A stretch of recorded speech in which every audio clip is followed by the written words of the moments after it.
తాకట్లో ఉన్న మీ బంగారాన్ని విడిపించి ఆ రోజు ఆన్లైన్ రేటుకి కొంటాం. Sharma gold company. పేడ్ ఆర్టిస్టులను తెచ్చి పార్టీ ఆఫీసులో పెట్టి వాటిని రికార్డ్ చేసి సోషల్ మీడియాలో పెడితే వాళ్ళ మీద పోలీసులు కేసు కడితే మీకు దుఃఖం వస్తుంది. అసలు ఈ భాష ఆ సోషల్ మీడియాలో పెట్టినట్టు ఒకసారి చూడండి అధ్యక్ష. 2014-15లో కొత్తగా ఎమ్మెల్యేలు ప్రమాణ స్వీకారం చేసినప్పుడు TV9లో ABNలో ఏదో వెటకారంగా ఒక చిన్న సన్నివేశాన్ని వేస్తే వాటిని సంవత్సరం పైన ఈ రాష్ట్రంలో బ్యాన్ చేసిండు అధ్యక్ష. రవి ప్రకాశం జైల్లో పెట్టాను, కృష్ణ మాదిగని జైల్లో పెట్టాను, చాలామంది జర్నలిస్టులు. ఇవాళ జైలుకు పోయిన అమ్మాయి కూడా SC/ST కేసులు ఆ రోజు ఎస్సీలను అవమానించింది, జైలుకు పోయి వచ్చిన అమ్మాయి. ఎవరు జర్నలిస్ట్ అని నేను అడగదలుచుకున్న అధ్యక్ష, జర్నలిస్టులని వేదిక మీద నుంచి INPR లేకపోతే DAVP ఆమోదించిన పత్రికలు ప్రసార సాధనాలు వాళ్ళు ఇచ్చే ID కార్డులు ఉన్నోళ్ళు జర్నలిస్టులా? ఎవడు పడితే వాడు ఏదో ఒక ట్యూబ్ పెట్టుకొని మమ్మల్ని ఇష్ట రాజ్యంగా అధ్యక్ష. ప్రజా జీవితంలో ఉన్నాం కాబట్టి నిజంగా ఓపిక పడుతున్నాం అధ్యక్ష. రక్తం మరుగుతుంది. ఏంది భాష అది అధ్యక్ష? కుటుంబ సభ్యులను అంతేసి మాటలు అంటుంటే అసలు మీరు మనుషులా అని నేను వాళ్ళని అడగదలుచుకున్నా అధ్యక్ష. మీకు భార్య బిడ్డలు లేరా? తల్లిదండ్రులు లేరా? మీ అమ్మనో నీ చెల్లినో నీ భార్యనో ఈ రకంగా మాట్లాడితే నువ్వు ఇంతవా అని నేను అడుగుతున్నా. ట్విట్టర్లో పెట్టినోని, అరెస్టును ఖండించినోని. నా భార్య నా బిడ్డను తిడితే నాకు నొప్పి అవుతుంది, కానీ నీకు ఒక ఆడపిల్లను అవమానిస్తుంటే నీకు నొప్పి కావా? ఏ సంస్కృతిలో ఉన్నారని నేను అడుగుతున్నా అధ్యక్ష. తోడుకలు తీస్తే అధ్యక్ష, ముఖ్యమంత్రిగా చెప్తున్న ఒక్కనొక్కని బట్టలు పదేసి రోడ్డు మీద తిప్పిస్తా అధ్యక్ష. రాజకీయాల ప్రజా జీవితంలో ఉన్న మేము విమర్శించండి, విశ్లేషించండి, మా గురించి మాట్లాడండి. ఆడబిడ్డల గురించి, ఇంట్లో ఉన్న ఆడోళ్ళ గురించి మాట్లాడే సంస్కృతి ఎక్కడి నుంచి వచ్చింది అధ్యక్ష? తెలంగాణ సమాజం ఇదేనా? రజాకర్లకు, నిజాంలకు, భూస్వాములకు, పెత్తందారులకు వ్యతిరేకంగా పోరాటం చేసిన స్ఫూర్తి ఓ రామ్జీవ్ గోండే, కొమరం భీమ్, ఓ చాకలి ఐలమ్మ, ఈ ప్రాంతంలో దొడ్డి కుమరయ్య, ఓ సర్దార్ సర్వాయి పాపన్న గౌడు ప్రాతినిధ్యం వహించిన ప్రాంతం ఇది అధ్యక్ష. ఇది ఒక చైతన్యమైన ప్రాంతం. ఈ చైతన్యమైన ప్రాంతంలో ఎదిరించి నిలబడ్డాడు మునగాడు. ఆధిపత్యాలకు వ్యతిరేకంగా నిలబడి కొట్లాడిన గడ్డ ఇది. ఈ సంస్కృతిని మొత్తం సర్వనాశనం చేసి ఒక విష సంస్కృతిని నోటికొచ్చింది మాట్లాడి వాటిని పోస్టు చేయించి ఏం పైశాచిక ఆనందం అని నేను అడుగుతున్నా అధ్యక్ష. వాళ్ళు తిట్టిన తిట్లకు నా పేరు తీసి మీ పేరు రాసుకోండి. ఆడ మీకు అన్నం తినబుద్ధి అవుతుందో నేను చూస్తా. తెలంగాణ రాష్ట్ర ముఖ్యమంత్రి అయితే బలహీనం అయిపోయినట్ట అధ్యక్ష? అట్లా అనుకుంటుర్రా? ఓపిక పట్టిన అధ్యక్ష, నేను మర్యాదకుంటున్నా. మీకు ఎంతమంది ఉన్నారో తెలియదు. నాకు చికాకు వచ్చిందని తెలిస్తే లక్షలాది మంది పిల్లలు రోడ్డు మీదకి వచ్చి బట్టలిప్ప తీసుకొడతారు అధ్యక్ష ఒక్కడినొక్కడిని. నేను వద్దంటున్నా కాబట్టి, చట్టాన్ని గౌరవిస్తా కాబట్టి, చట్టాల పట్ల, శాసనాల పట్ల, ఈ భారత రాజ్యాంగం పట్ల మాకు సంపూర్ణమైన విశ్వాసం, నమ్మకం ఉంది కాబట్టి ఏమనుకుంటూ ఊరుకుంటున్నాం అధ్యక్ష. అది మా చేతగాని తనం కాదు. చంద్రశేఖరరావు గారు నీ పిల్లలకు చెప్పు, ఇది మంచిది కాదు, నువ్వు అనుకుంటున్నావేమో ఇట్లా ఏదో చేస్తే మానసికంగా కుంగదీసి దెబ్బతీసి రాజకీయంగా ప్రయోజనం పొందుదామని నువ్వేమైనా కలలుగా అంటే నువ్వు అనుకుంటున్నావేమో. అట్లా కుదరదు చంద్రశేఖరరావు. నేను చెప్పదలుచుకున్నా, హద్దు దాటితే, మాట జారితే దాని ఫలితం ఎట్లుంటుందో అనుభవిస్తారని నేను చెప్పదలుచుకున్నా అధ్యక్ష. పదవి ఎంతకాలం ఉంటుందని కాదు, ఎట్లా ఉన్నామనే దాన్ని నేను లెక్కగడతా అధ్యక్ష.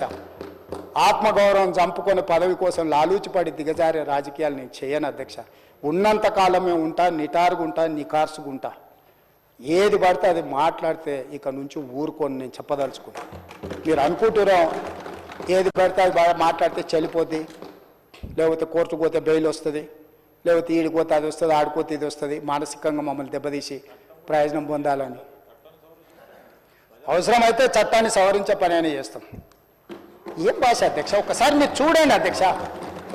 ఆడపిల్లలు ఆ రకమైన భాషను వాడి ఆడపిల్లలే వాళ్ళ ప్లాట్ఫామ్లలో పోస్టింగ్ చేస్తే ఇది మంచిదా అధ్యక్ష?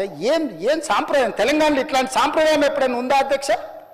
తెలంగాణ ఉద్యమం సందర్భంలో కూడా అంత పెద్ద ఎత్తున భావోద్వేగాలు ఉన్నప్పుడు కూడా ఇలాంటి భాషా ప్రయోగం జరగలేదు అధ్యక్ష. ఇదెక్కడి వింత పోకడలు, పైశాచిక ఆనందం అధ్యక్ష? వీటిని క్షమించే సమస్యనే లేదు అధ్యక్ష. నేను స్పష్టంగా చెప్పదలుచుకున్నా. చంద్రశేఖరరావు గారు వినండి, మీ పిల్లలకు బుద్ధి చెప్పండి. ఇలాంటి సాంప్రదాయం, సంస్కృతి భవిష్యత్ తరాలకు ఇవ్వదలుచుకోలేదు. దీన్ని ఇక్కడనే పాతరేయదలుచుకున్నా. ఉప్పు పాతరేస్తే ఇట్లాంటి సంస్కృతిని మీరు ప్రోత్సహిస్తే ఎవరిని వదలను. ప్రజాస్వామ్యయుతంగా ప్రతిపక్షంగా మీరు మాట్లాడండి, చెప్పండి, విమర్శించండి. దాన్ని సరిదిద్దుకోవడానికి మా ప్రభుత్వం సిద్ధంగా ఉంది, గౌరవిస్తాం. భారతీయ జనతా పార్టీ కూడా మా ప్రతిపక్ష పార్టీ. వాళ్ళ కేంద్రంలో అధికారంలో ఉండరు, ఆ అధికారాన్ని మన రాష్ట్రానికి ఉపయోగించేదానికి చేస్తున్నాం. అందుకే అధ్యక్ష, తమరు కూడా అక్కడి నుంచి ఆదేశాలు ఇవ్వండి. దీని మీద చర్చ జరగాలి. మీడియా మిత్రులకు కూడా నేను అడుగుతున్నా, మీ సంఘాలు ఏవైతున్నాయో సంఘాల నాయకులను కూడా అడుగుతున్నా, ఎవరో జర్నలిస్టులు లిస్ట్ ఇవ్వండి. జర్నలిస్ట్ అనే పదానికి డెఫినేషన్ ఏందో ఇవ్వండి, ఆ లిస్ట్ ఇవ్వండి. ఆ లిస్టులో ఉన్నోళ్ళు ఇట్లా తప్పు చేస్తే ఏం శిక్షిస్తారో మీరు నిర్ణయించండి. ఆ లిస్టులో లేనోడు జర్నలిస్ట్ కాడు, జర్నలిస్ట్ కానోడిని క్రిమినల్ కిందనే చూస్తాము. ఆ క్రిమినల్స్ని ఎట్లా జవాబు చెప్పాలనో గట్లనే చెప్తాం. ముసుగేసుకొని వస్తే ముసుగు ఊడవికి బట్టలు గుడ్డలు ఊడదీసి కొడతా అని చెప్తున్నా. నేను తమాషా చేయొద్దు. నేను కూడా మనిషిని, నాకు చీమునెత్తురుంది. అన్నిటికీ బరాయించుకుంటే తప్పులని అన్నిటిని మోసుకుంటే ఏదో కుర్చీలు ఉన్నా కాబట్టి ఊరుకుంటా అనేమన్నా ఏషాలు ఏదలుచుకురాం. అన్ని చట్టపరంగానే చేస్తా. చట్టాన్ని పరిధిని నేను దాటను. ప్రతిదానికి ఒక శిక్ష, ఒక విధానం ఉంది. ఏది కూడా పరిధి దాటను, ఎందుకంటే నేను ముఖ్యమంత్రిని. చట్ట పరిధిలోనే అన్ని శిక్షలు ఉంటాయి. జర్నలిస్టులకు కూడా నా సూచన, ఎవరు జర్నలిస్ట్ వాళ్ళ గుర్తింపు కార్డు ఏందో మీరు నిర్ణయించండి. అది ఏదో ఏ లైన్ మీరు చెప్తారో చెప్పండి, వాళ్ళని మినహాయిస్తాము, మిగతా వాళ్ళు మాట్లాడేదాన్ని విశ్లేషిస్తాము. వాళ్ళందరి గురించి చర్చ చేద్దాం. అవసరం అనుకుంటే తమరు అనుమతిస్తే నాకు ఒక రోజు దాని మీద చర్చ పెట్టాలనే ఉంది సభలో అధ్యక్ష. సభా నాయకుడిగా నా రిక్వెస్ట్ మీకు ఒకటే, ఈ విశృంఖలత్వాన్ని ఆపాలి. ఎక్కడో ఒక దగ్గర దీనికి పరిష్కారం చూపించాలి అధ్యక్ష. పరిష్కారం చూపించకపోతే భవిష్యత్తులో ఈ తెలంగాణ సమాజానికి ఇది ఒక చీడపురుగులాగా ఈ వ్యవస్థను దెబ్బతీసే పరిస్థితి వస్తుంది. దానికోసం చట్టసభలు, కరెక్ట్ శ్రీధర్ బాబు గారు చెప్పినట్టు, దీనికి చట్టసభలే ఉన్నదే చట్టాలు చేయడానికి. దానికి చట్టం చేద్దాం. ఒకసారి తమరి నేతృత్వంలో ఆదేశిస్తే లెజిస్లేటివ్ అఫైర్స్ మినిస్టర్ గారు జర్నలిస్ట్ సంఘాలను కూడా పిలిచి, అదేవిధంగా ఐఎన్పిఆర్ మినిస్టర్ గారు కూడా నా సూచన, మీరు పిలిచి కూర్చోబెట్టి మాట్లాడండి, ఇది చర్చ చేయండి. దీన్ని వదిలేసి ఊరుకుంటే ఎవరినో ఒకరిని అన్నారని కాదు, ఇది ఎవరినన్నా మనల్ని అందరిని అన్నట్లని. నా ఒక్కడి ఆవేదన కాదు, ఇది అందరి ఆవేదన వినే నేను ఈరోజు చెప్పదలుచుకుంటాను. నన్ను ఒక్కరిని ఏదో అన్నారు ఇదని కాదు, ఇది మాత్రం మాత్రం మంచిది కాదు. మీరు చర్చ పెట్టండి, దీని మీద చర్చ జరగాలి. ఒక మంచి సాంప్రదాయానికి తెలంగాణ వేదిక అవ్వాలి. అందరినీ సహకరించమని సభలో ఉన్న సభ్యులందరం కూడా చర్చించుకుందాం. స్వీయ నియంత్రణతో పాటు రాజ్యాంగపరమైన నియంత్రణ కూడా అవసరమే.